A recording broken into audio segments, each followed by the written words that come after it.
igualmente en Chile. Ok, aquí nos vamos.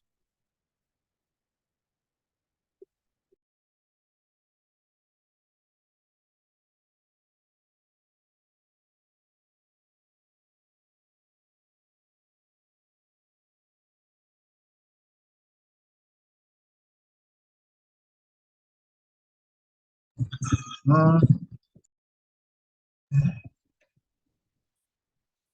bueno, esto es como en las grabaciones que se corta y se vuelve a grabar la misma. Eh, Vamos de nuevo. Bienvenidos, bienvenidos sean todos ustedes a este coloquio internacional Renacer de las cenizas. Muy buenas tardes, tengan todos. Bienvenidos, compañeros y amigos de las letras. El taller de creadores Rogelio de la Fuente Gaete tiene el agrado de dar inicio al segundo coloquio virtual Renacer de las cenizas. Hoy, viernes 8 de septiembre, es el momento de la narrativa breve. Ayer fue de la poesía. Renacer significa recuperar la memoria de medio siglo de historia de Chile negada sin razón con la fuerza. Nos reunimos a conmemorar un momento trascendental para nuestro país y América Latina, el 50º aniversario del infame golpe de Estado de 1973. Evento que cambió el curso de esta nación de manera profunda y dolorosa.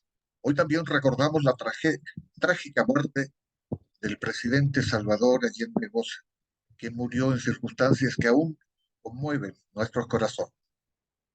Unión de estos escritores, palparemos la conmoción de ese evento histórico tuvo en nuestra sociedad, en las vidas de nuestros compatriotas, en nuestra búsqueda constante de justicia y democracia. Recordamos no solo las sombras del pasado, sino también la luz que emana de nuestra resistencia y determinación. La muerte de Salvador Allende y los acontecimientos que siguieron trajeron sufrimiento, pero también desencadenaron un espíritu de lucha y unidad entre los chilenos conscientes, que nunca, que nunca debemos olvidar. Hoy como ayer rendimos homenaje a aquellos que tanto sacrificaron por la democracia y los derechos humanos. Escucharemos un testimonio de nuestra historia contada por actores de la historia, algunos privados por varios años de decir su verdad, su hermosa verdad, y la promesa de que no cejaremos de luchar contra los espejismos de la justicia y la libertad. Veremos y escucharemos a 6 prestigiados narradores chilenos leyendo textos originales, publicados o inéditos, en honor de miles de desaparecidos, ejecutados, hechos prisioneros políticos, guiados o expulsados por la dictadura. Se trata de contribuir con un grano de arena a que las generaciones actuales tomen conciencia de aquello que nunca más debe suceder a ningún pueblo en el mundo. Al terminar sus lecturas será un momento para que nuestros invitados dialoguen y si el tiempo es clemente acepten si desean preguntas de los invitados. Les solicitamos administrar su participación entre todos. Las intervenciones van a ser por orden alfabético, iniciando con Walter Karim, media lectura nuestra de una breve semblanza. Walter Karim, Chomelí, Leno, radica en la región de Valparaíso, escritor y periodista. Estudió en la Escuela de Bellas Artes de la Universidad Católica de Chile. En 1963 publicó su primer libro de una nutrida producción literaria, de 8 novelas y 6 textos de cuentos. Tiene a su haber un voluminoso archivo de materiales por publicar. Ha ganado el Premio Municipal de Literatura de Santiago 1989, el primer premio de novela Nicomedes Guzmán 1971, otorgado por la Sociedad de Escritores de Chile.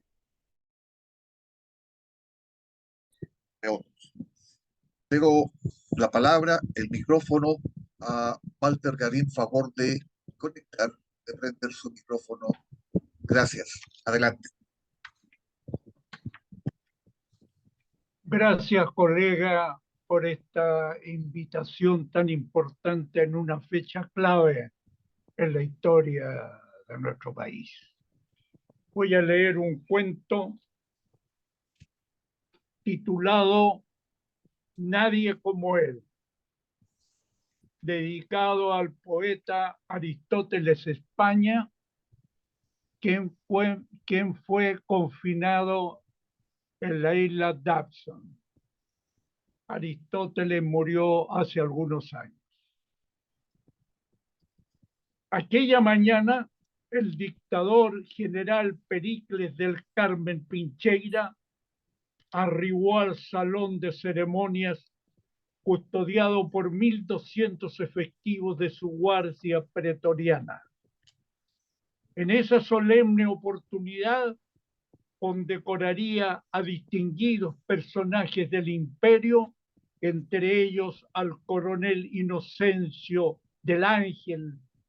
Este insigne militar, gloria de la aviación, fue el responsable de lanzar bombas de napal sobre una aldea donde se suponía que se ocultaba un terrorista, pero el presunto terrorista logró huir, no así los 237 habitantes que murieron calcinados. Además, en forma póstuma, iba a ser premiada la mujer bala del circo del tirano. La representaba el encargado de disparar el cañón por haber sido lanzada contra una manifestación de cesantes. Ella y 1.720 de los que protestaban murieron en medio de la batahola. Sin embargo, por costumbre, se salvó el prestigio del imperio. Otro de los favorecidos Anthony. era el rector de la Universidad Santa Inocencia. En diciembre de ese año de fructífica labor a cargo del Instituto Superior, no se había graduado a nadie, no tenía alumnos. La lista de los galardonados se completaba con 10 sujetos merecedores al reconocimiento público, entre quienes se hallaba el director del Espejo, el único diario permitido del imperio. Cada mañana aparecía el dictador en la portada besando niños de manera sospechosa, inaugurando colegios, hospitales, carreteras, viviendas, aunque todo aquello era solo escenografía. El general Pericles del Carmen Pincheira cogió las 13 condecoraciones y las besó, tal si fuese el padre de quienes iba a laurear. Después de examinar al grupo, juzgó que nadie como él merecía la gratitud de sus súbditos y procedió a condecorarse a sí mismo. Bien.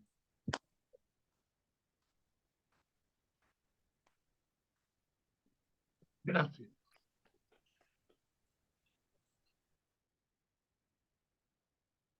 Muchas gracias, muchas gracias.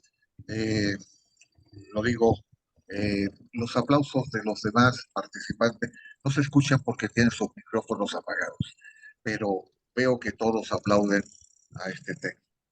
Muchas gracias, señor Walter Garín. Gracias. A continuación, vamos a seguir con este acto y le vamos a dar la palabra, media lectura también, a Malú Ortega, chilena, reside en Santiago, poeta, fotógrafa y gestora cultural, diplomada en la Facultad de Artes de la Universidad de Chile. Representa a la Sociedad de Escritores y Escritoras de Chile, SECH, ante el Consejo Nacional del Libro y la Lectura. Es directora de la SECH vicepresidenta de la Academia Achille. Pertenece al colectivo Auch.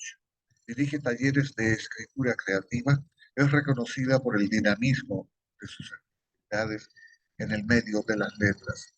Por favor, dejo con ustedes y el micrófono a Malú. Ya, muchas Por favor, gracias, si David. puede abrir su micrófono. Está Se lo abierto. agradezco. ¿Estamos conectados? ¿Me escuchan? ¿Sí? Sí. Ya. Bueno, primero gracias por la invitación, Mario y Juan Eduardo, que fueron los que me contactaron para estar en esta instancia tan importante, ¿cierto? Bien, Marchihue se llama. Marchihue más allá de los molinos. En el marco de estos 50 años del golpe cívico-militar, deseo reflexionar sobre un suceso trágico como tantos que ocurrieron en el corazón de nuestro país. Hoy compartiré la historia de Iván González, en el pueblo de Marchihue, comuna ubicada en el secano costero del Valle de Colchagua, que en lengua indígena significa tierra de liebres. Un crimen que se suman al extenso listado de exterminio que practicaron los aparatos policiales de la dictadura, en un pueblo testigo de la brutalidad ejercida por integrantes que convivían, en su mayoría desde pequeños. La muerte a sangre fría en una comunidad pequeña es difícil de asimilar. Ha dejado imborrables cicatrices emocionales a pesar del tiempo transcurrido. Desde entonces, un halo de miedo y desconfianza se instaló en la memoria colectiva de quienes siguen transitando por esas tierras de clima templado y profundas lluvias invernales. La historia de Iván González es la de un hombre participativo, colaborador y gentil. Mercedes Sotopino, aquí presente, su esposa, ingresó al taller Memoria Viva de la Sociedad de Escritores de Chile, Escritores y Escritoras de Chile, al iniciarse un nuevo siglo. Una mujer valiente, generosa. Durante el transcurso de los años en que participó en el taller, fue elaborando una historia personal hasta convertirla en un libro testimonial titulado Más allá de los molinos. Transcribo parte de su historia. Iván y Mercedes se casaron el 19 de noviembre de 1966. Iván, hombre trabajador, su principal virtud, la honestidad, gran colaborador en las actividades que organizaban en el pueblo, dirigente socialista, subdelegado de la nueva cooperativa campesina Marchihue Limitada, del Club Deportivo Victoria y además socio del Club de Rodeo. O sea, participativo absolutamente de ese pueblo. El matrimonio tuvo 3 hijas, Marcia, Antonia, Catalina. En julio del 73 nace su único hijo varón, de nombre Iván, como su padre. A 2 meses del nacimiento se produjo el golpe militar. Antes del crepúsculo del 13 de septiembre, llegaron a su casa 2 carabineros con un recado del teniente del cuartel. Le dicen que se presente porque desean hacerle algunas preguntas. Iván se levantó de la mesa donde cenaba con su familia y los acompañó. Ese sería el comienzo de una tortuosa tragedia. Mercedes nos relata, comillas, esperé su regreso con impaciencia, temerosa. El tiempo se me hizo eterno. Me acercaba a la ventana apenas oí un ruido. Perdí la cuenta de las veces que me asomé. Así va relatando con la congoja en el alma. Esa primera vez me abrigué y me dirigí a la tenencia. La calle estaba oscura y desolada por el toque de queda. Caminé lento para no despertar sospecha. Sentía el cuerpo adolorido, tembloroso. Una sensación de peligro me embargaba. No podía creer el temor que me provocaban esas calles de mi querido pueblo de Los Molinos. Divisé a Iván cuando salía del cuartel. Lo reconocí bajo la luz del foco de la entrada. Me acerqué corriendo, nos abrazamos. Su cara estaba amoratada, lo habían torturado. Me cuenta que preguntaban por armas. Con la voz entrecortada me decía, tú sabes, nunca la hemos tenido. Durante 3 días se repitió la misma escena, la misma rutina de curar sus heridas, su profunda herida. El mutismo agudizaba el estrés de la espera, apenas unos monosílabos para enfrentar un vaticinio desgarrador.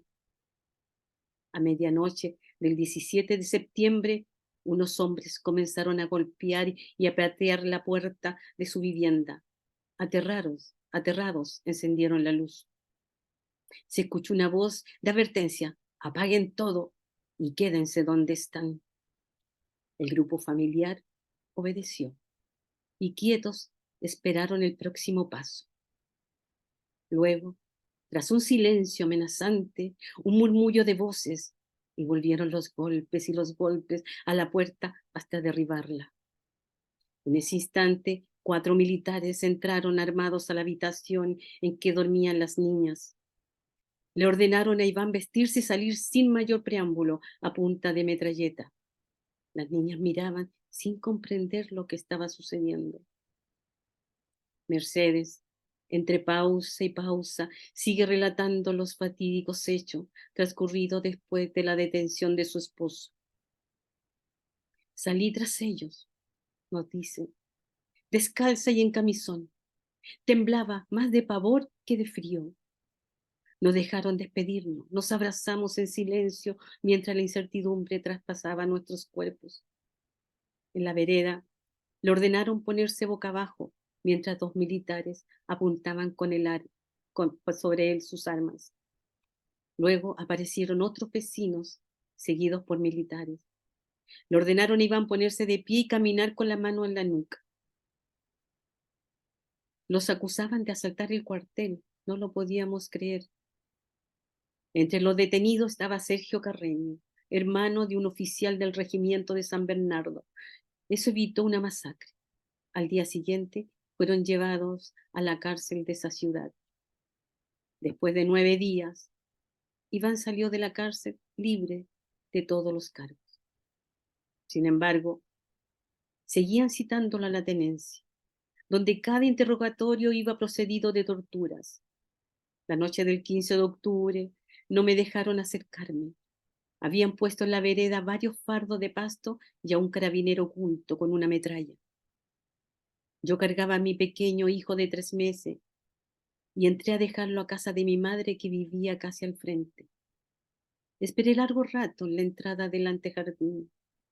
A las 21:50 vi a Iván aparecer en la puerta de la tenencia y di gracias a Dios. Él pasó entre los fardos y caminó por el medio de la calle.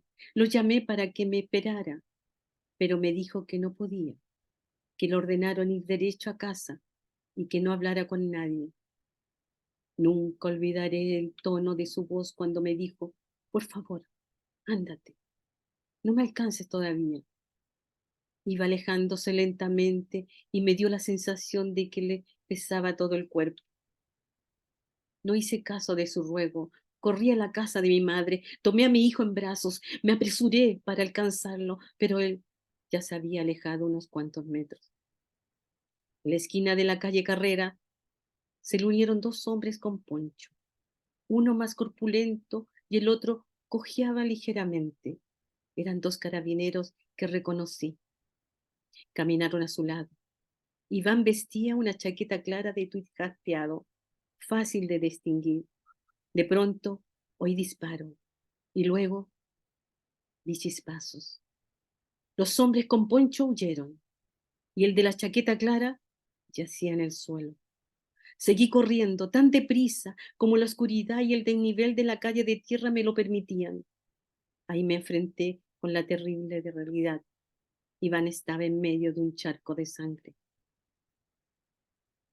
Mercedes Soto Pino enfrentó el dolor y la pérdida con una fuerza admirable. A pesar del temor y la incertidumbre, no se quedó en silencio. Ella se unió a otras organizaciones que levantaron su voz para denunciar la injusticia y la violencia. Esta historia se une a las muchas, trágicas y a veces heroicas que se vivieron durante la dictadura. Su memoria perdura con una voz potente, se ha mantenido como un testimonio de la fuerza humana para enfrentar la adversidad y la lucha por la justicia y la dignidad. El testimonio registrado en el libro Más allá de los molinos alcanza ya su 6ª edición. Concluyo. Su historia nos obliga a reflexionar sobre la importancia de la memoria, la verdad y la justicia en la construcción de una sociedad democrática y respetuosa de los derechos humanos, que son fundamentales para sanar heridas y prevenir que esta historia y tantas no se repitan.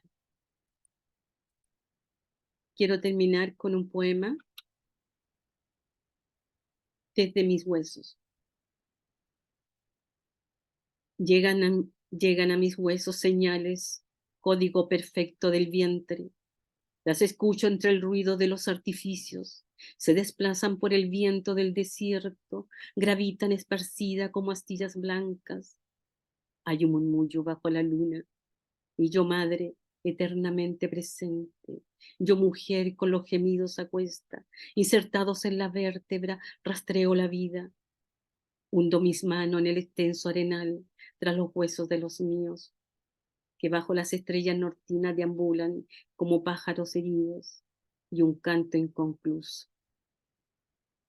Este es el libro de, no sé si se ve, Más allá de los molinos, y la autora de este libro, la Mercedes Soto, nos acompaña en esta tarde. Gracias.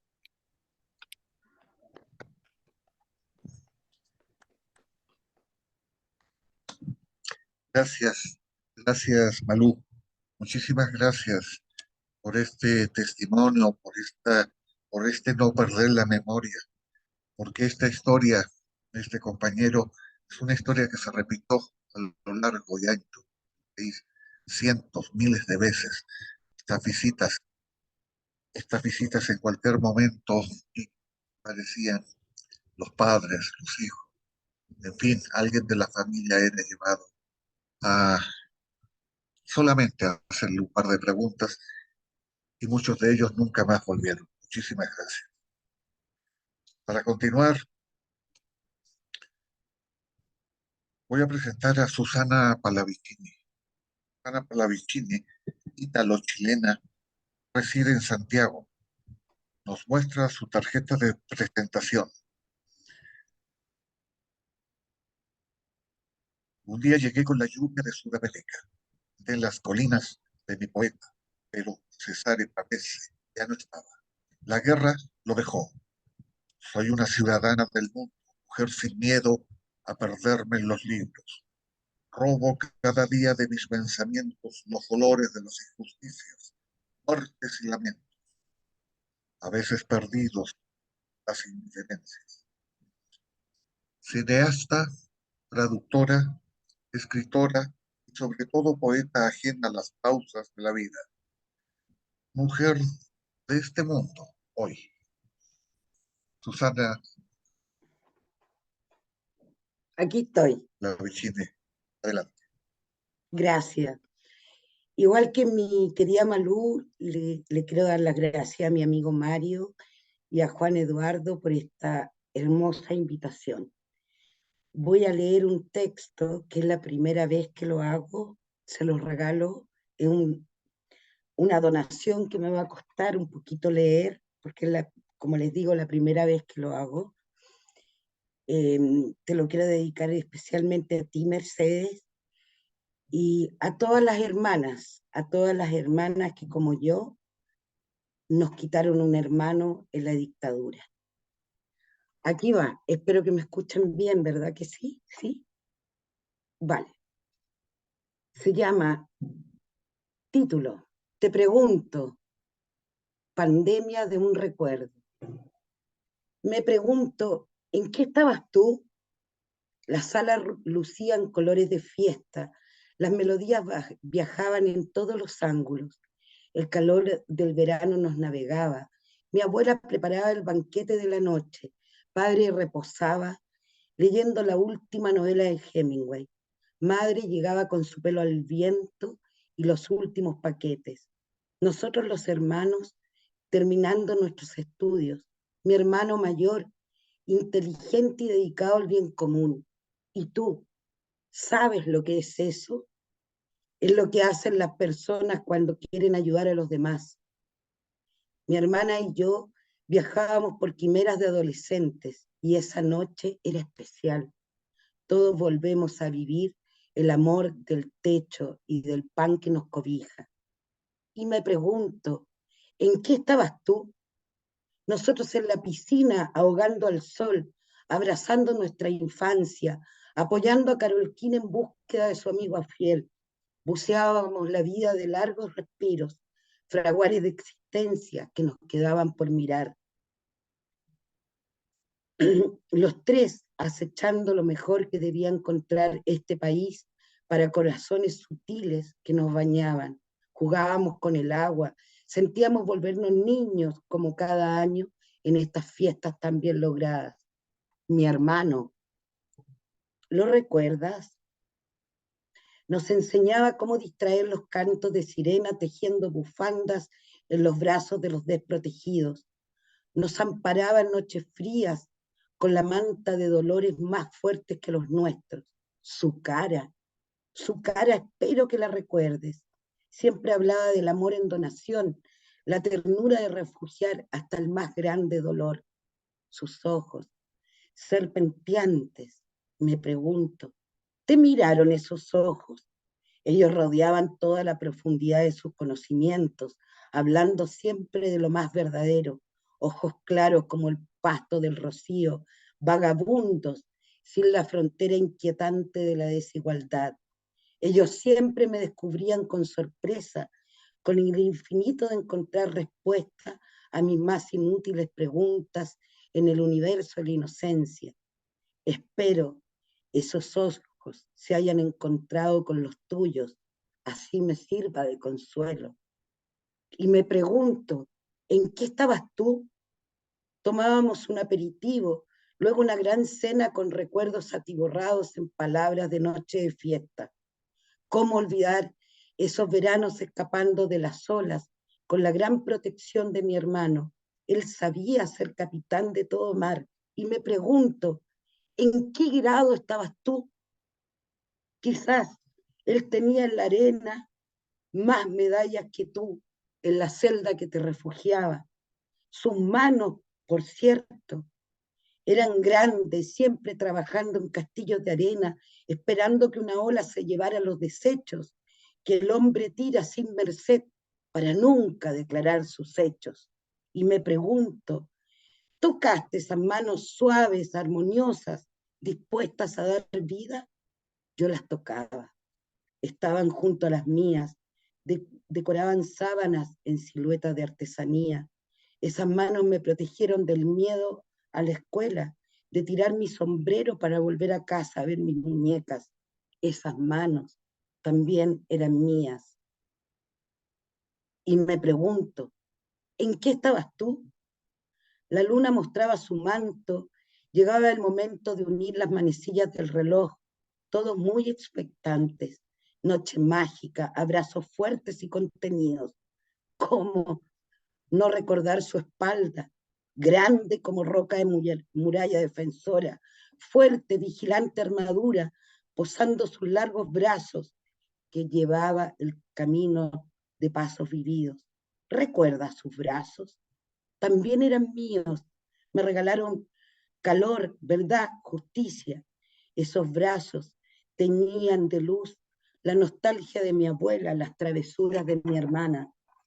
¿Sabes? Se movían, amaban, buscaban, eran palanca de suerte para todo aquel que se acercaba. Y tú, ¿pudiste sentir esos brazos?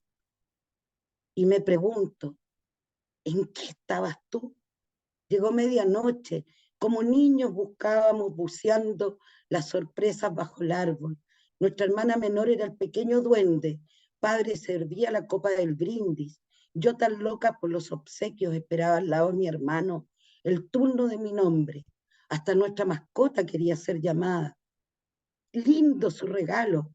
Era una hermosa camisa vaquera, asentaría muy bien con su espalda y su cuello, que siempre posaba hacia lo alto.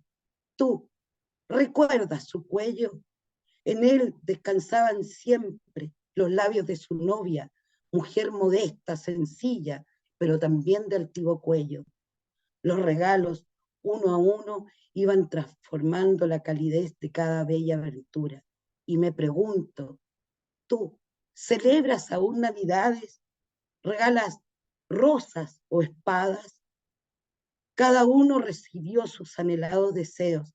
Terminamos celebrando la vida que nos esperaba, siempre juntos, siempre vivos. Y me pregunto, ¿en qué estabas tú? Nuestras charlas duraban hasta largas horas de la madrugada con la llegada de amigos y novios que también traían regalos, sin olvidar las ausencias que invadían de diáfana tristeza a mi abuela y mi padre. Tantos ya no estaban en esa anhelada estrella, pero en nosotros la vida no comenzaba. Mi hermano, altivo y hermoso hombre, salió como de costumbre a buscar a su amada novia. ¿Y tú? ¿Conoces París? Es una gran capital. ¿Alguna vez has llegado allí?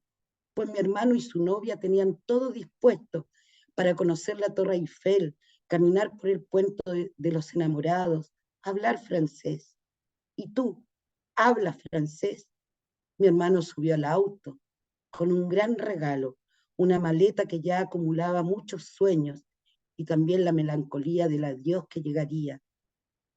¿Sabes? Así es Nochebuena en casi todas las partes del mundo. Un instante en que puedes decir que amas, dejando toda tristeza atrás. Pero esto no es para todos igual. Hay muchos que ya no suenan. Son aquellos, los enmudecidos, que llegamos al infierno. ¿Y tú conoces el infierno? Espero que nunca llegues al infierno que yo conozco, el de mi amado Dante. En ese vive Virgilio, un poeta que a cada instante habla en versos de amor, palabras sabias, formulando los sueños de una nación. ¿Y tú sabes lo que es una nación? Bueno, según el diccionario, donde llegan las personas que comparten vínculos, historias culturales y religiosas, tienen conciencia de pertenencia, hablan un mismo idioma y comparten. ¿Y a ti te suena esto? Sí, esto es Chile, ¿sabes? Es el país de mi hermano y tuyo también. Tú sientes que son hermanos, dicen que Caín mató a Abel y tú crees que mataste a un hermano. Y te pregunto, ¿tienes hermanos de esos que nacen en la misma cuna, llaman madre a la misma mujer y padre al mismo hombre? Van al colegio juntos. Esos hermanos que en bicicleta descubren nuevos horizontes con sentido de esperanza. Quizás no tengas hermanos, no sabes que otras venas cruzan por tu sangre, y si ella es tocada, botada y lo peor, maltratada, tu sangre no descansa. Es que te pregunto, ¿tú sabes cuándo la sangre no descansa? ¿Conoces el color de la sangre que cae al viento como si un águila agitara sus alas cuando ellas ruedan? Y me pregunto, ¿en qué estabas tú? Llegó el día siguiente, 25 de diciembre, mi hermano puntual como siempre. No llegaba. En la cocina la cuchara de palo denunciaba la comida que faltaba en los platos de la mesa. La abuela con las galletas horneadas, mi hermana con su música, yo con mi nueva máquina fotográfica, compañera de viaje de tantas metas buscadas. La tetera sonaba, era la hora del café de la tarde. Salí de casa con el maletín que me acompañaría tantos años de mi vida. Sería el descubrimiento de tantas imágenes tejiéndose en su lente. Por ahora buscaba dejar en su retina todos los rincones de mi barrio. Y me pregunto, ¿dónde vivías tú? Llegué a casa de mi amiga, junto al nacimiento de Jesús, una fotografía de su padre. Me hacía pensar ¿Cómo ella podría seguir siendo feliz? Qué raro, nunca más ver a quien amas. Y me pregunto, ¿tú sabes lo que es eso? ¿Alguna vez te han dejado solo, sabiendo que volverás a ver y a sentir el aroma de la ausencia?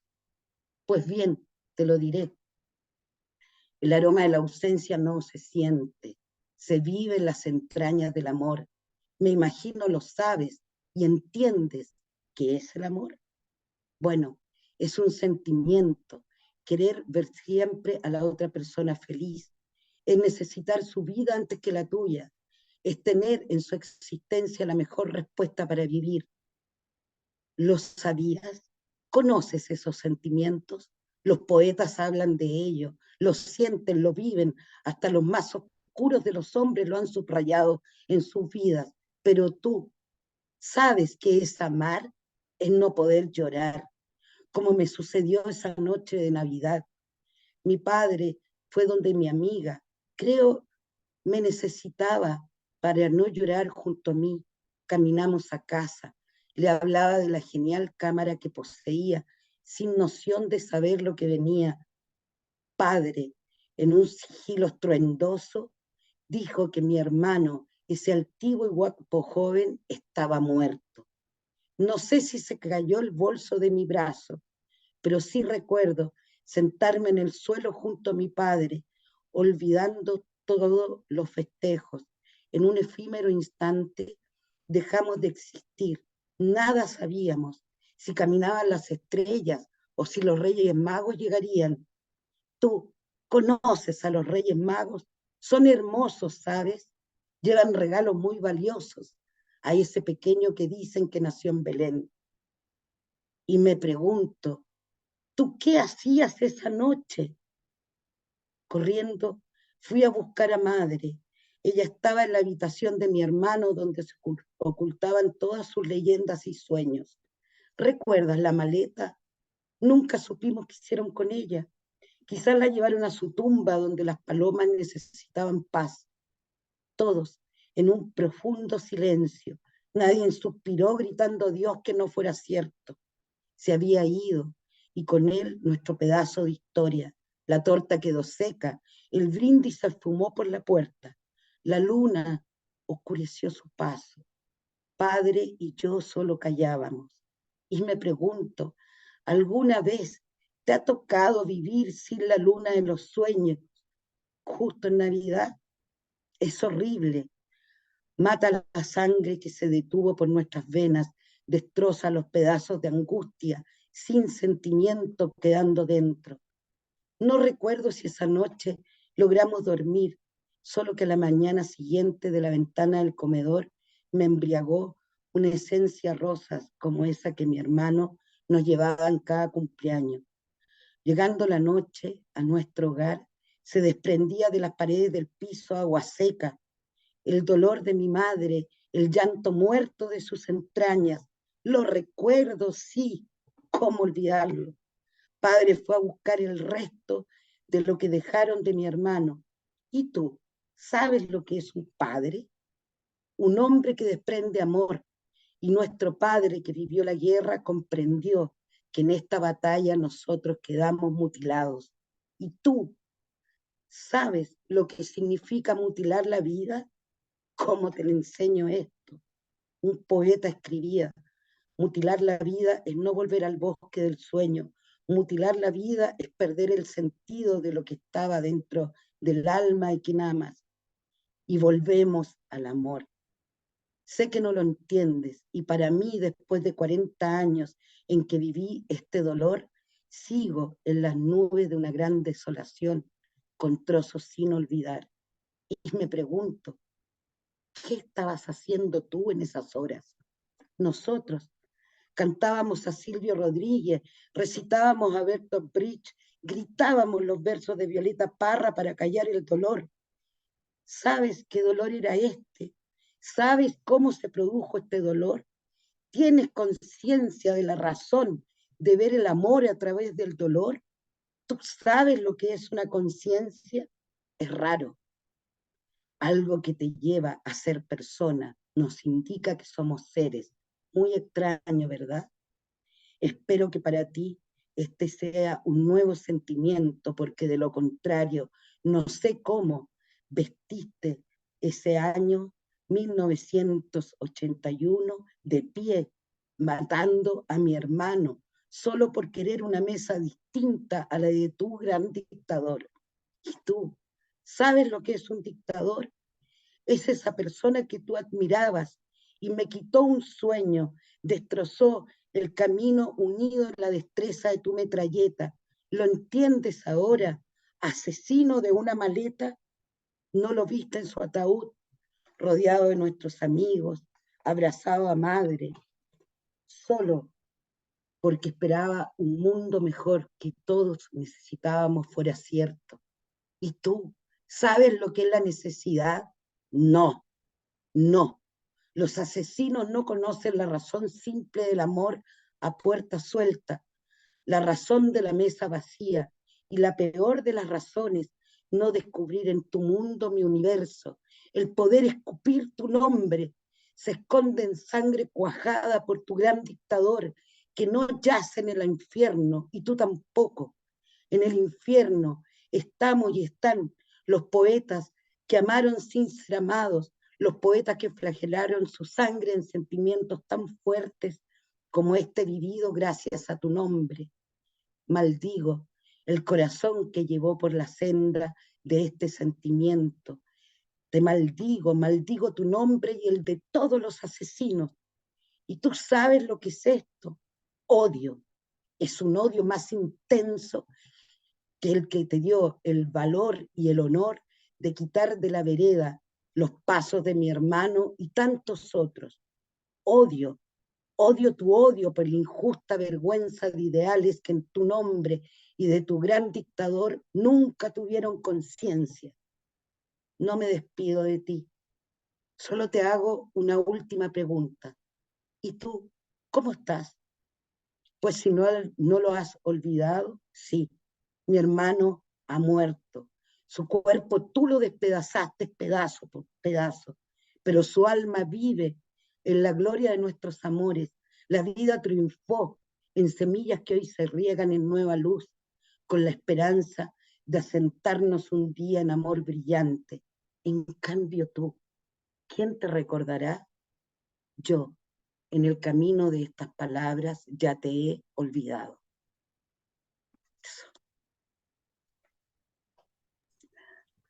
Perdón que es la primera vez que lo leo y me emocioné mucho y que les Susana, pido disculpas por los errores.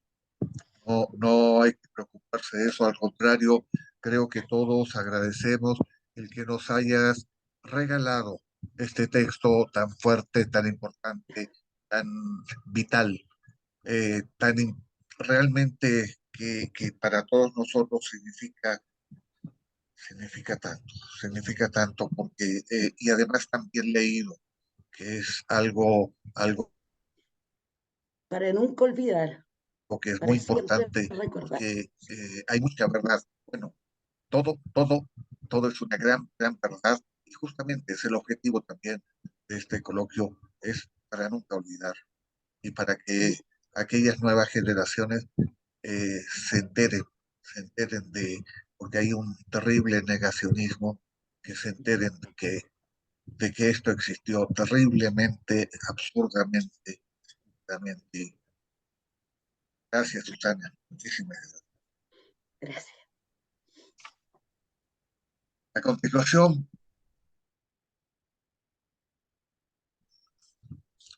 voy a dejar con ustedes a Roberto Rivera Vicencio, novelista, cuentista y periodista. Residió en Buenos Aires a partir de 1974, donde participó en la redacción de la revista Suburbio. Sus cuentos han sido publicados en diversas antologías y revistas en América y Europa. Su obra cuenta con una vasta formación que se, que se manifiesta sus escritos y que lo hacen uno de los escritores más polifacéticos del Chile actual. Pidió la Sociedad de Escritores de Chile, la SECH, y actualmente dicta charlas, conferencias de cultura y literatura. Con ustedes dejo a Roberto Rivera Vicencio, por favor. Hola, muy buenas noches ya a todos, a todas. Agradezco a Juan Eduardo Esquivel, a Mario Torres, ¿no? A David por estar aquí y muchas gracias, ¿no? Voy a leer parte de un capítulo de una novela que se llama A Fuego Eterno Condenados, el capítulo sexto, ¿no? A la lumbre de la ciudad oncena.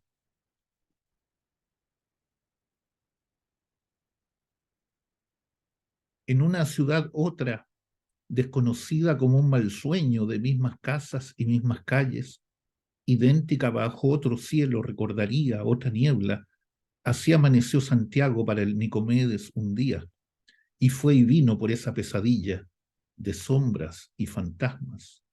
Estuvo en Vicuña Maquena, recordaría, en la universidad, en bares desolados, en una peña, estuvo, quién sabe dónde estuvo, arrancando de sí mismo, de su aspecto, del pelo largo y los bigotes, si hasta sentía que llevaba los pensamientos estampados en la cara y que la bronca y el susto se le veía. De días antes se le veía, sumido en otra ciudad, ciego y ajeno como en un vientre, recordaría los ojos anegados, otro, sin duda otro, cuando dijo, ¿dónde estoy?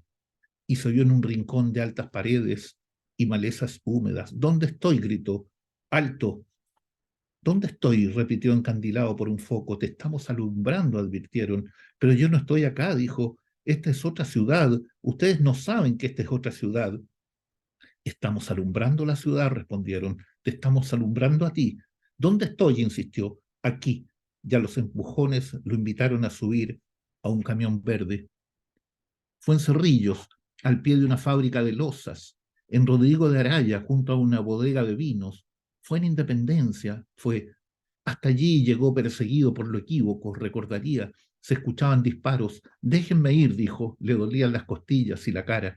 Yo no soy de acá, insistió. Hace días que busco la Alameda y la Liebre Tobalaba. Alguien lo alumbró con una linterna.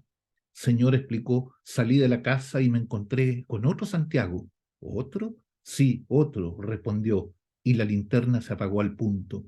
Sobre el camión daba tumbos por la ciudad a oscuras. ¿Dónde estoy? Volvió a preguntar. Algo lo golpeó en la cara. El ruido se hizo ensordecedor. Un aviso publicitario tras otro. Se liquidan muletas y prótesis. No se permitirán mujeres con pantalones. Y recuerde, no huya. El bien de todos depende de que usted se detenga, pero que sea frente a supermercados Armac, Armac y carnicerías Triple C, junto a la reconstrucción. Coma pollo, guarde pollo, con la joya de los tiempos, los buenos tiempos que regresan y cuente con nosotros lo mucho que tiene que contar si lleva el pelo largo. Comprométase, cuente, lárguese, porque la paz y la tranquilidad no tienen precio. Parque del olvido, el camposanto a la medida de sus huesos y de su bolsillo. Se abrirá fuego a los que osen asomarse a la ventana. Nutrido fuego con cocinas, resplandor. Fue en camino agrícola, junto a un laboratorio, en el Pinar, frente a una fábrica de tejidos. Fue en la estación Mapocho, fue. Hasta allí llegó perseguido por lo equívoco, recordaría. Se escuchaban disparos, aviones y dispares, y creyó ser una gallina en ese caos, caminando con sospecha un pasito y otro para luego mirar lo inentendible con atención. Corococó, ¿quién habla de qué? Y esos camiones y los tanques y la gente contra la muralla, ¿de qué están hablando en la oscuridad? Recordaría voces y órdenes, disparos, Cocorocó correteando asustado y loca, desbocado en Rodrigo de Araya junto a una bodega de vinos, como una fisura en la luz, oscuro, brillando de oscuro en otra ciudad, de mismas casas y mismas calles, idéntica bajo otro cielo, recordaría otra niebla, reversada en el silencio, como un laberinto, ciego y ajeno, recordaría los ojos anegados, temblando en el viento y en el fondo, como en un vientre, un toro caótico avanza en dos pies, lleva un garrote, alguien ocupa la cabeza, otro piensa, adivina, ¿dónde estoy? Dijo, y se vio en un rincón de altas paredes y malezas húmedas. ¿Dónde estoy? Insistió. El ruido se hizo ensordecedor. Daba tumbos por la ciudad oscura. ¿Dónde estoy? Volvió a preguntar. Algo lo golpeó en la cara. recordaría, lo oscuro lo encandiló. Sintió que lo arrastraban, que lo sacaban arrastrando del pelo, le faltaban varios dientes y forcejeaba. Cuenta con nosotros, le dijo alguien. El bien de todos depende de usted. Ahora lo arreaban por un suelo de pavimento. Gánese una suculenta recompensa, dijo otra voz. No sea huevón. Y de un empujón lo arrojó contra un escritorio. ¿Qué andabas haciendo?, le preguntaron entonces. Andaba, alcanzó a decir, cuando seco lo derribó un golpe en los tobillos. Andaba buscando la ciudad, dijo, poniéndose de pie. Ahora busco la ciudad y mis dientes. ¿Dónde están mis dientes? ¿Qué andabas haciendo?, te pregunto. Andaba buscando la ciudad. Un nuevo golpe lo hizo caer. Incorpórese, lo intó al oído una voz. Adhiera a los beneficios, y le clavó un puntapié en el riñón. Yo y mi compañero, continuó. ¿Tu compañero? Sí, mi compañero, pero nada es igual que antes. Levántate. Mire el escritorio. Mira el escritorio. Es igual, pero no te acerques.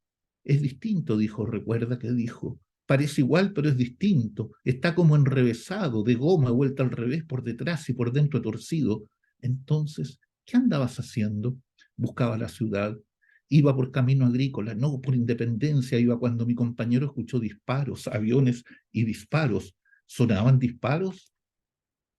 No sé, yo no los escuché. ¿No los escuchaste? No, nunca. ¿Y tu compañero? Sí, exactamente. Él dijo que venían de la otra ciudad y que pasaban aviones. ¿Cómo se llama tu compañero? Nicomé de Froilán Mateluna. Ese es tu nombre. A ver, partamos de nuevo. ¿Dónde fue? Fue en Cerrillos, al pie de una fábrica de losas. Hasta allí llegué perseguido por la oscuridad. Avanzaban las sombras y los árboles. Las casas se volvían del revés, inconsistentes, y eran las mismas, y no, y sonaban disparos. ¿Sonaban disparos? No sé, yo no los escuché. ¿Cómo te llamas? Nicomé de Froilán Mateluna. ¿Dónde estamos? No sé. ¿Dónde estamos? No sé. Vuélvete, le indicó. Este es el estadio, dijo, y vio la inmensa mole a oscuras. Junto a las paredes distinguió los cuerpos, uno arriba de otro, un alto y más allá otro y otro y otro. Avanza, le indicaron. El flaco caminó lentamente. ¿Dónde estamos?, le preguntaron a gritos. No sé, respondió, y le vinieron arcadas. Parece el estadio, pero tras de sí escuchó el pasador de los fusiles. ¿Dónde estamos?, insistieron. El flaco se volvió. Aquí, dijo, en el estadio, y vio las sombras apuntándole y sintió los meados escurriendo por las piernas al tiempo que destellaban los fusiles. La noche se iluminaba, recordaría, durante muchos años lo recordaría, mientras tiritaba con los ojos blancos y en lo alto el fogonazo, como una foto, hacía brillar las paredes del estadio.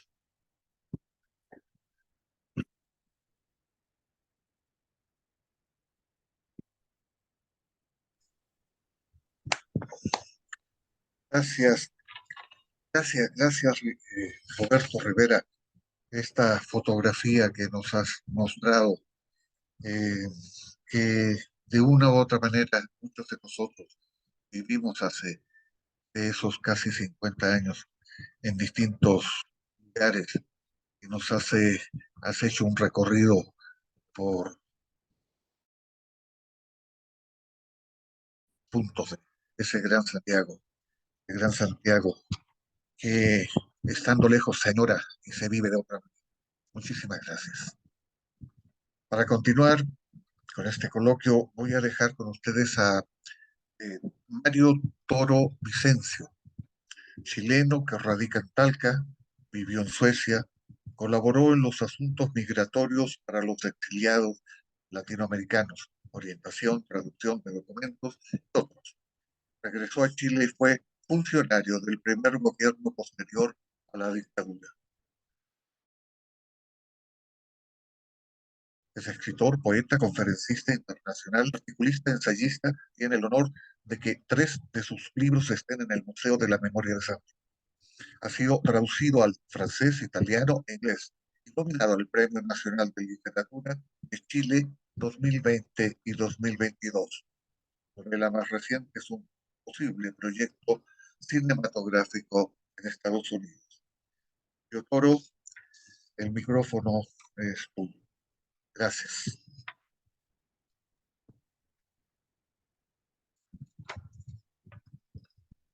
Esta conmemoración de hoy es una conmemoración de dolor. Una sombra oscura que no dejaba traspasar ningún haz de luz se había cernido sobre la delgada figura del país a contar de la fatídica fecha del 11 de septiembre del año 1973. Así como el cóndor y el huemul estaban en extinción, ambas figuras símbolos del escudo nacional de Chile, la razón, la palabra, la justicia, el espíritu colectivo, la libertad de expresión, la hermandad, los principios del humanismo, la cultura, estaban siendo cazados despiadadamente y se encontraban también en grave peligro de extinción. No quedaban vestigios de las palabras por la razón, en la frase por la razón o la fuerza, que figura en el lema del escudo nacional, dejando espacio a la persecución y a la delación. El poder se marcaba en muescas de inexistentes batallas ganadas en las culatas de las armas y se expresaba, con furia incontenida, golpeando y desfigurando la faz de la comunidad del país hasta hacerla irreconocible, como si hubiese sido arrasada y desolada por un gran sismo. Mi mirada buscó casi en un momento de hipnosis las encendidas turbinas del avión de Panam que empezaba a realizar movimientos de despegue. Eso me hizo volver a las hogueras de épocas pretéritas en las que se quemaron grandes pensadores, escritores, poetas, filósofos y estadistas. Aquellos días aciagos se dieron dando paso a la muerte pausada del desarraigo y a la resignación sin fronteras ni límites de los cientos de miles de compatriotas que aún viven en el extranjero con la sempiterna esperanza de volver a su país de origen y a sus raíces. En el aeropuerto de Santiago, convertido en un símil del caballero de la triste figura por mi delgadez, miembros del aparato represivo de la Junta Militar de Gobierno me subieron al avión, teniendo que soportar la mirada de repudio y el gesto de desaprobación de los otros pasajeros. Así abandono de Chile, sintiéndome tironeado por dos sentimientos en sentidos opuestos. Uno de ellos de desgarro por el desamparo de dejar a todos aquellos que yo amaba, y el otro era de alivio por salir entero y con vida de mi país, por sobrevivir cuando me sacaron, por ejemplo, agonizando de la embajada. Me llevaron al hospital militar y fui devuelto porque el encargado de seguridad del hospital me negó la entrada y permanencia esperando que yo muriese en el camino de vuelta. Como no me dieron pasaporte, viajé con un papel de la Cruz Roja Internacional. No creía que alguien en todo el mundo hubiese podido abandonar su país solo con un papel. Hicimos escala en Montevideo sin que yo abandonara el avión por motivos de seguridad personal, dictadura militar en Uruguay y sin lograr que alguno de los más de 100 viajeros cruzara palabra conmigo. En el aeropuerto de Río de Janeiro decidí bajar para beber un buen café y escuchar que alguien me dirigiese algunas palabras, aunque fuese en otro idioma, y tan solo para decirme el valor del consumo. Me acababan de extender la taza cuando escuché por los santos parlantes mi nombre pidiéndome acercar a informaciones. Mi estadía en tránsito en ese duró lo que dura comprar un café. Corrí y entré en el avión, siendo el único pasajero que permaneció sentado mientras la dotación de limpieza cumplía con sus tareas. En vano el pedido del capitán de la nave, conminándome a salir. Arribé al aeropuerto Arlanda, Estocolmo, que se encontraba desierto con muchas horas de retraso. Camino al hotel recordé mi periodo de clandestinidad. Me echaron de muchas partes cuando se percataban de mi situación real. El dinero escaseaba y yo parecía sufrir de anorexia. Comía en contadas ocasiones y tenía 3 úlceras perforadas que parecían devorarme, provocándome intensos dolores por la falta de consumo de alimentos. Todo era vértigo, incertidumbre, oscuridad, dolor, desconfianza. La sociedad me desconocía, mis parientes me negaban, la justicia me desaprobaba, el régimen me violaba y la humanidad misma me despreciaba. Volviendo a la realidad, yo, aunque desconsoladamente solo en un país desconocido, me propuse afrontarlo desde mi universo, mi unidad, mi inagotable esperanza. Iniciaba así el círculo cerrado del exilio, que en el Imperio Romano sustituía la pena de muerte. Sabía que no podía proyectar mi sombra en otro, puesto que yo no era parte del paisaje y que mi indisoluble ser hemisférico nunca experimentaría una simbiosis. El exilio es una sensación permanente de abandono y menoscabo, que implica tanto la pérdida de las coordenadas materiales, de amigos, familia, el barrio, la cordillera, como también de un proyecto colectivo compartido que fue interrumpido por el golpe. Los exiliados no vivíamos en verdad en Estocolmo, como no vivíamos en Londres, ni en Madrid, ni en Bruselas. Vivíamos en Chile. Era nuestro tema permanente, nuestra neurosis, nuestra obsesión. Nos sumergimos en una monotonía artificial y padecimos de todas las enfermedades de la ausencia. Eso hacía muy difícil que nos integráramos. A pesar de eso, sabía que viviría con una ventana constantemente abierta hacia el mundo cultural. Así me dispuse a visibilizarme en esa sociedad sin más reflexiones. Y sin importar el despertarme y dormirme con una realidad escandinava, resolví vivir o hacer vida a como diera lugar y seguir mi lucha. Para todos los que seguían mi devenir sueco, yo había batido muchos récords, pero para mí era la inevitabilidad de una trayectoria sin fin hacia mi utopía de un mundo más justo y mejor que demandaba elevar al ser humano a su expresión más alta. Yo estaba en Suecia por lo que había hecho en Chile. A punto de terminar los estudios, conseguí lo que ningún otro exiliado e inmigrante, hacer la práctica en la Central Única de Trabajadores, y como parte de ella elaborar un documento con una visión de sindicalismo alternativo. Una dirigente nacional estampó su firma al lado de la mía. Fui parte de la creación de la Chilenska Riksförbundet, Asociación Nacional de Chilenos. Debido a las grandes necesidades de capacitación del exilio del Cono Sur, creé y fundé con otros chilenos profesionales la Escuela Popular Latinoamericana. Hice clases de idioma sueco a suecos adultos. Organicé la visita de las Madres de Plaza de Mayo a Suecia a petición de los compañeros argentinos. Mi progreso en el idioma me sirvió para relacionarme con la sociedad local y, previa prueba, empezar a trabajar como intérprete para la comuna. Fui el primer inmigrante que después de solo 6 meses de estadía en ese país ejercía labores de intérprete. Sin siquiera imaginarlo, recibí la proposición de trabajar como intérprete en un campamento de refugiados. Era mi entrada triunfal a un espacio vedado para exiliados de Latinoamérica. De esa manera me transformé, tanto para los latinos del campamento como para los que vivían en la ciudad, en el puente entre ellos y la sociedad sueca. Una tarde llegó un grupo de argentinos a mi oficina y con mucho sigilo me pidieron sacar una fotocopia de un enorme legajo conteniendo los datos de los 30.000 desaparecidos argentinos. El Papa lo solicitaba y el listado que ellos tenían en Suecia era el único que había en Europa. Sabiendo que esa acción me podía costar el trabajo, hasta la cárcel por esta visión sueca de justicia, me di la tarea de fotocopiar el listado a escondidas y entregárselo a los compañeros argentinos que se lo hicieron llegar al Papa. Repentinamente recibí una noticia que me golpeó como un latigazo. Figuraba en una lista de prohibición de ingreso a Chile con otras 4.958 personas. Viajé mucho. Estuve en Angola para experimentar la revolución, al Líbano para ver la guerra, a Sudáfrica por el apartheid, a los llamados países del socialismo real, pero elegí uno que compartiré con ustedes ahora. Me tocó viajar a las Naciones Unidas en Ginebra, Suiza, a la Organización Internacional de los Trabajadores, OIT, siendo el único inmigrante del grupo sueco. Fue una enorme sorpresa encontrarme con la delegación chilena de las Naciones Unidas. Primera vez en la historia que se le otorgaba derecho a voz a una representación sindical no oficial de los países miembros. Los 3 dirigentes chilenos me solicitaron integrarme a su delegación.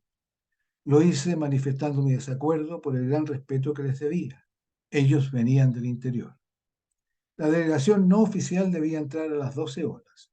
Nos juntamos a la entrada unos minutos antes y a las 12 horas en punto abrieron las puertas mientras nos anunciaban: Entramos y nos condujeron a los asientos reservados para nosotros, todo eso acompañado de sonoros y sostenidos aplausos hasta el momento en que nos sentamos. Primero habló de la delegación oficial de Chile. Se creó un silencio sepulcral en son de repudio como estipula el protocolo. Después fue el turno de Rodolfo Seguel, que leyó el discurso que habíamos acordado. Aún no terminaba de resonar el eco de las últimas palabras de agradecimiento de Rodolfo, cuando todas las delegaciones se levantaron sin excepción y empezaron a aplaudir sin parar. Nos miramos, nos abrazamos y algunos lloraron. Camino hacia la salida y mientras hacíamos abandono del local, las delegaciones aún seguían aplaudiendo. Eso, para mí, convertía la esperanza en un recurso renovable. En diciembre del año 87 me levantaron la prohibición de entrada al país. Y llegó uno de mis más preciados y contradictorios momentos a lo largo de toda mi vida. En enero del año 88, en el aeropuerto de Estocolmo, parado al lado de dos de mis hijos, me sentía totalmente dividido, despedazado. Era mi despedida de Suecia. Así abandono con el mismo sentir de mi salida de Chile. Una vez más me sentía tironeado por dos sentimientos en sentidos opuestos. Uno de ellos era de felicidad por abandonar Suecia y por el reencuentro con los míos, con mis raíces culturales. El otro era de desgarro por dejar a los que yo egoístamente había imaginado mi continuidad. Ellos se quedaban en este país por considerarlo suyo. Aunque sabía que era una locura, pues Pinochet mantenía el poder, aprovechaba el viaje para organizar una escuela sindical a nivel nacional. El recibimiento en el aeropuerto fue como era de esperarse, hostil. Recordé que cada vez que viajaba en todos los aeropuertos llegando a Policía Internacional, después de ver mi pasaporte, me hacían salir de la fila, con la consiguiente mirada atónita de los otros pasajeros, me llevaban a una sala en la que debía esperar y llamaba a la Interpol para comprobar si era terrorista. El salto de Suecia a Chile me produjo lo mismo que las pinturas realistas de Picasso de la década del 20 y el rompimiento de él con ese estilo para dar paso al cubismo. Eran parte de diferentes creaciones, de distintos momentos, pero en los que se podían apreciar los quiebres abruptos en los que se cambiaban los referentes. Aún con mi acervo cultural, todas mis conductas se desvirtuaban ante la evidente falta de códigos comunes de convivencia. Carecía del marco de referencia cultural. A los pocos días me percaté que en mi propia tierra estaba atravesando por una situación análoga a la vivida en ese país escandinavo. Me sentía intruso y cualquiera fuese el contexto tenía que demostrar que sabía. Los retornados éramos la representación misma del exilio dorado que la dictadura se había encargado de difundir a diario. Éramos un verdadero regalo concupiscente con lingotes de oro en los bolsillos. Eso era todo lo que se conocía del fenómeno del exilio. Inicié las reuniones y gestiones para organizar la escuela sindical que se denominó Escuela Sindical por la Recuperación de la Democracia y Unidad Sindical. Junto a los dirigentes de base se congregó lo más granado de la intelectualidad de izquierda de Chile. Camino a Santiago a una reunión en el automóvil de un amigo, sentado en el asiento del copiloto, repentinamente vi que en el parabrisas hacían dos orificios al mismo tiempo que oí dos estrépitos, como rápidos zumbidos de abejorros. Me habían disparado. Hubo consenso que no se me podía brindar seguridad, debía viajar nuevamente a Suecia. Así como se presentaba la situación, tuve que recurrir a la Embajada de Suecia para solicitarles que un funcionario me acompañara al aeropuerto y me hiciera salir de Chile con vida. De vuelta en Suecia, a petición de la Dirección de Extranjería, accedí a viajar por todo el país para informar a los hispanos parlantes del cambio de leyes migratorias y tratar temas relacionados con la sociedad sueca. Y por segunda vez intentaba viajar a Chile. Al subir al avión deseé que adquiriera forma de bus para sentarme en el último asiento, mirar hacia atrás por la ventana trasera y así ver cómo Suecia se alejaba y desaparecía en el horizonte.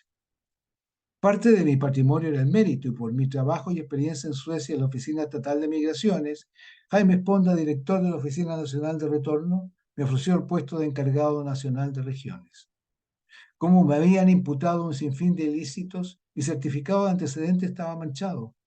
El presidente de la República, Patricio Aylwin, tuvo que extender un dictamen para que yo pudiera asumir el cargo y trabajar.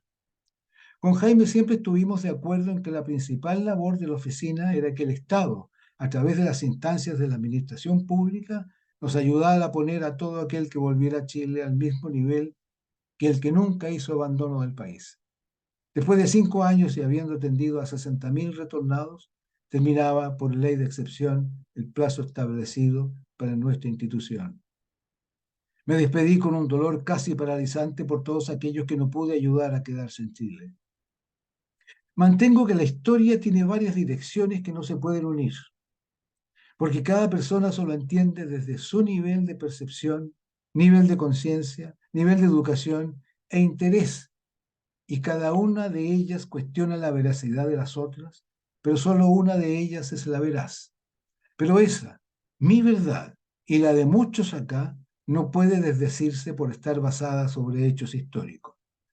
Por eso me permito expresar que todo lo que hoy he compartido con ustedes lo he hecho como guardián de la memoria. Gracias, gracias, muchas gracias. Mario Toro Vicencio, creo que somos nosotros los que tenemos que verte por este valiente y hermoso testimonio que nos has dado estos viajes, experiencias. Es cierto, esto es una conmemoración del dolor. Eso estamos conmemorando. Y estamos conmemorando también la vida 50 años después. Cualquiera de nosotros podría no haber estado en este momento. Son 50 años.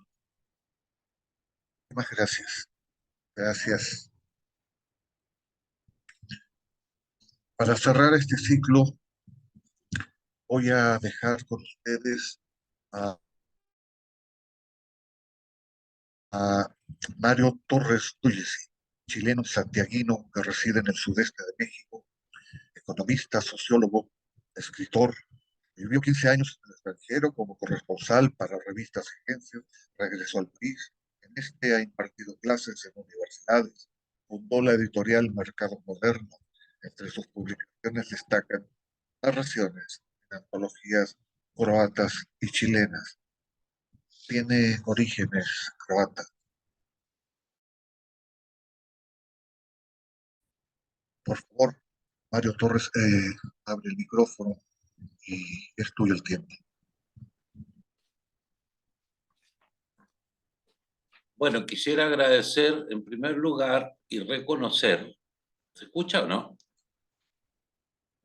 Y reconocer el trabajo de Juan Eduardo Esquivel en cuanto a la organización y a Felipe Esquivel, que está permitiendo que nos podamos tecnológicamente reunir.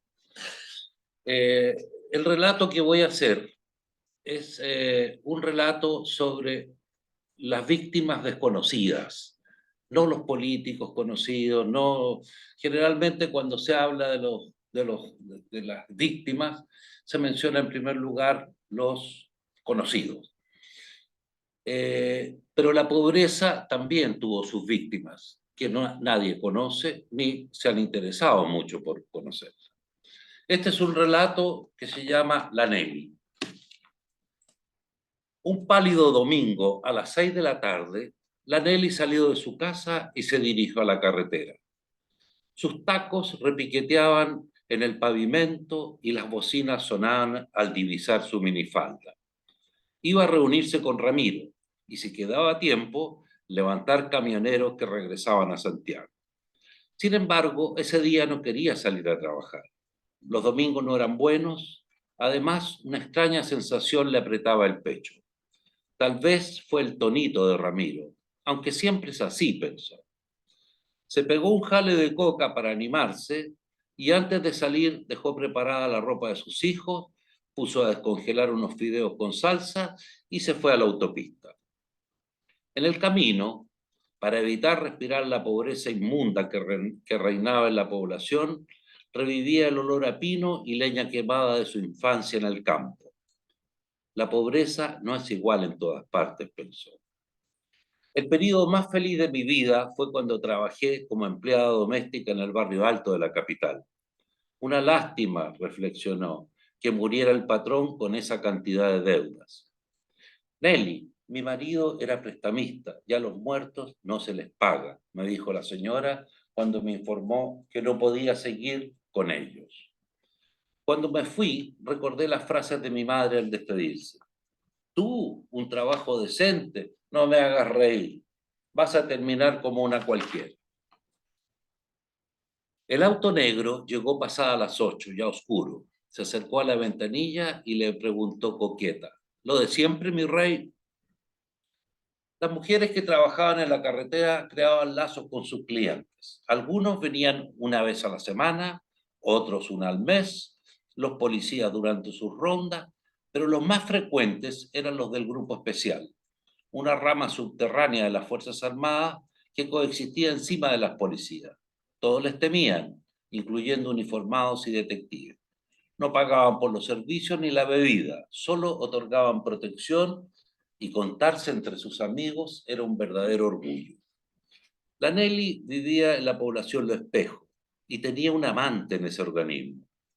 Ramiro era cabo de carabineros en misión especial, con un matrimonio común y corriente, un hijo de 20 años, casa con patio, parrilla y perro, en un barrio modesto.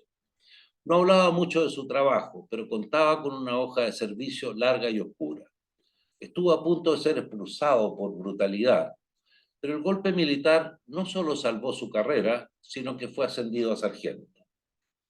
La Nelly necesitaba seguridad, tenía hijos y soportaba con vigor los suplicios que él le hacía realizar, sobre todo borracho. A veces la llevaba a potreros y dejaba que la violaran uno a uno sus colegas mientras él observaba bebiendo pisco. Ella toleraba todo, sabía que terminado el deseo pedían tragos y coca y fumaban un cigarro. Y Ramiro soltaba la lengua jactándose de sus acciones para salvar el país. Ayer hice cantar como gorrión a una actriz pituca, puta, y no sé, comunista, mirista o socialista, da lo mismo. ¿Cómo lo hice?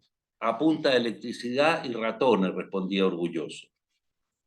Una noche, Ramiro la llevó a un motel barato y le dijo que necesitaba algo más que un polvo.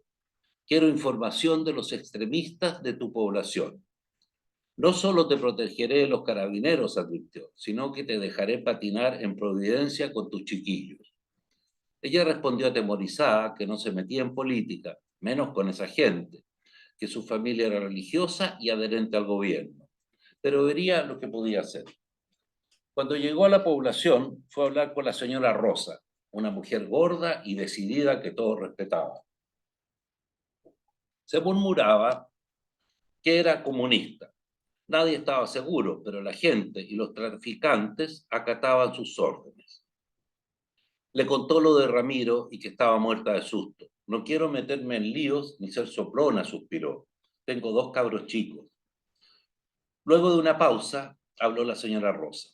Haremos lo siguiente, entregarás algunos datos para que confíen en ti, pero ojo, lo más importante es que consigas información de allanamientos y centros clandestinos de detención. Solo así te puedes salvar. Otra cosa, agregó, debes obedecer al pie de la letra lo que yo te diga. La mañana siguiente le entregó varias hojas de cuaderno junto a una bolsa de pan. Las páginas contenían información de reuniones para que se las fuera dando de a poco a Ramiro. A gotas, le dijo, y sigue el orden de las páginas. La primera vez fue angustiante para la Nelly, pero luego, cuando los datos resultaron verdaderos, respiró aliviada y volvió con tranquilidad a la carretera. 10 días después, encontraron su cuerpo a orillas de la longitudinal sur, violada y estrangulada en un terreno baldío cerca del psiquiátrico. El cadáver tenía la cara destrozada y, según la policía, el asesino utilizó alambre de fardo para estrangularla. La golpeó con una piedra o un palo y luego la ultrajó ya cadáver. Los detectives de la Brigada de Homicidio buscaron entre los pacientes dados de alta y algunos delincuentes del sector. Consideraron que el asesino de la prostituta era un enajenado mental, ya que ningún criminal, por muy feroz que sea, se ensaña como lo hizo este sujeto con la infortunada. Una semana antes, la Nelly se había reunido con Ramiro como de costumbre. Hay un tema, dijo él. Toda tu información ha sido verdadera, pero muy poco traficante y poco terrorista. Mucho traficante y poco terrorista. Muy poco, dijo con voz fría. Necesito algo contundente. El auto negro la dejó cerca de la población. La Nelly fue a hablar nuevamente con la señora Rosa y al día siguiente la mujer le entregó una lista con dirigentes políticos que participarían en una importante reunión, todos del Comité Central. Con esto confiarán, le dijo, cuando le entregaba lugar, fecha y hora del encuentro. Es al más alto nivel, señor, algo que persiguen hace mucho. Pero después que la entregues, debes perderte por largo tiempo. ¿Queda claro? ¿Cuándo sería? Consultó la Nelly, sabiendo que no tenía dónde ir. Te avisaremos, por ahora no vuelvas a verme. Ramiro leyó y releyó varias veces el papel. Pasó la mano por el bigote y pensó en su hijo. Lo había incorporado a los organismos de seguridad hacía un mes. Es la ocasión, caviló en silencio y sonrió. La Nelly no entendió. Él estuvo a cargo de la operación y colocó a su muchacho en primera fila. Vigilaron el lugar por varios días. Era una casa de villa con viviendas pareadas, todas iguales. Los patios estaban separados por un muro bajo de cemento, donde entraban y salían personas extrañas al lugar. Hasta que llegó el día de la reunión, un domingo. Yo no entraré, dijo. Quiero que te distingas como hombre de acción. Tu futuro es el que está en juego. Su hijo quiso abrazarlo, pero él se echó hacia atrás y le dijo que se dejara de mariconerías. A las 10 de la mañana, Ramiro dio la señal para proceder. El primer grupo de asalto ingresó a la casa mientras él observaba con binoculares y un transmisor en el hombro. Lo llamaron con prioridad para decirle que se movilizara al cajón del Maipo. Un atentado contra mi general, vociferaron desde el otro lado del receptor. No puedo, capitán, estoy en medio de un operativo, respondió. No alcanzó a oír la respuesta cuando todo se iluminó. El estampido de la bomba lo dejó sordo y perplejo. Un zumbido en el oído lo sostenía inmóvil, como si estuviera colgado de un árbol. Lo único reconocible era la mirada de animal agonizante y desorientado.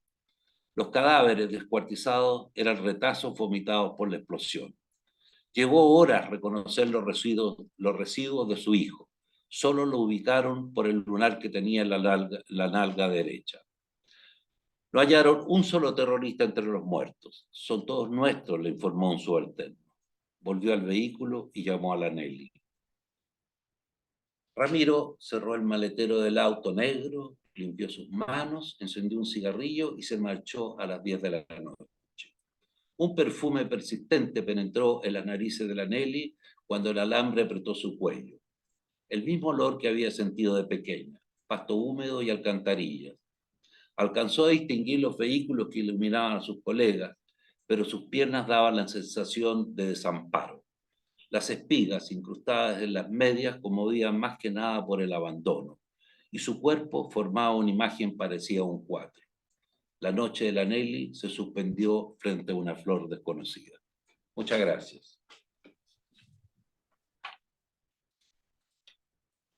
Uf, uy. Qué narración tan profunda, tan linda, tan hermosa. Y es cierto, son tantos miles, muchos más los desconocidos, muchos más los compañeros, compañeras desconocidos que fallecieron, que fueron vilmente torturados, que, que compañeros conocidos. Y esta fecha es muy buena que la tomemos, que conmemoremos no solamente al compañero Salvador Allende, por supuesto, a Pablo Neruda, a tantos más, sino a todos aquellos compañeros anónimos que se merecen nuestro reconocimiento como el que más. Muchísimas gracias, Mario. Muchas gracias. Para cerrar, eh, gracias a todos quienes también nos han acompañado, invitados especiales, invitados que han hecho todos ustedes en esta ocasión emblemática. Nos felicitamos de haber podido reunir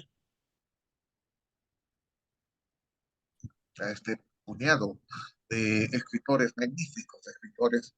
En serio, felicidades a todos ustedes. Walter Garib, Roberto Rivera, Susana Palavicini, Malú Ortega, Mario Torres y Mario Toro. Para cerrar, para terminar, solamente quiero decirles que aún tenemos la esperanza de multiplicar la palabra para conseguir nuestro propósito. Buenas tardes, buenas noches, según el lugar donde nos encontremos, aquí más adelante en su barrio local. Viva Chile, que viva América Latina, que viva la poesía. Y para cerrar este coloquio voy a dejar a quien organizó, quien coordinó todo esto, que es el poeta Eduardo, Juan Eduardo, Juan Eduardo Esquivel. Juan Eduardo, te dejo con la palabra para que cierres y saludes a todos nuestros colaboradores.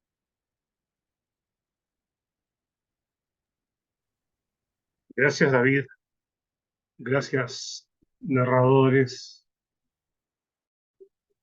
Estoy realmente emocionado con la sesión por la narrativa, la pluma maestra de la ironía de Walter Garib,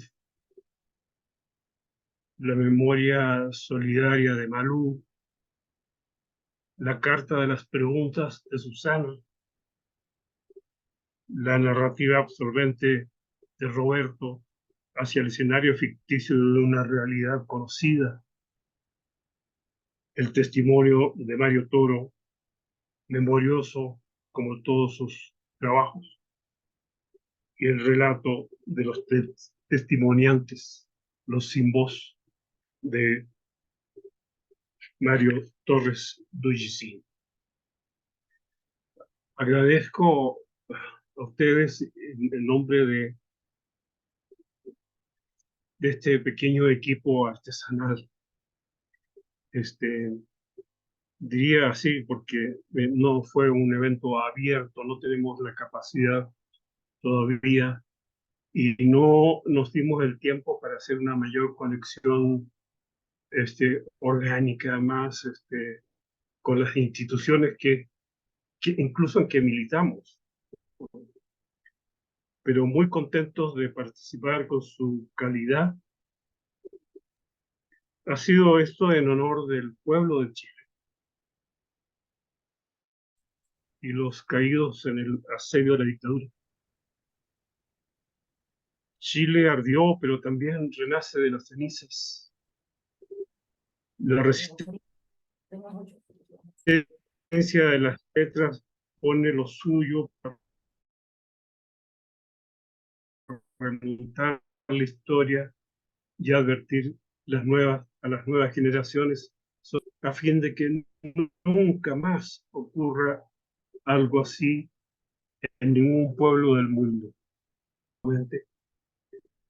Muchas gracias a todos ustedes y reitero también mi agradecimiento al equipo. Será hasta la próxima.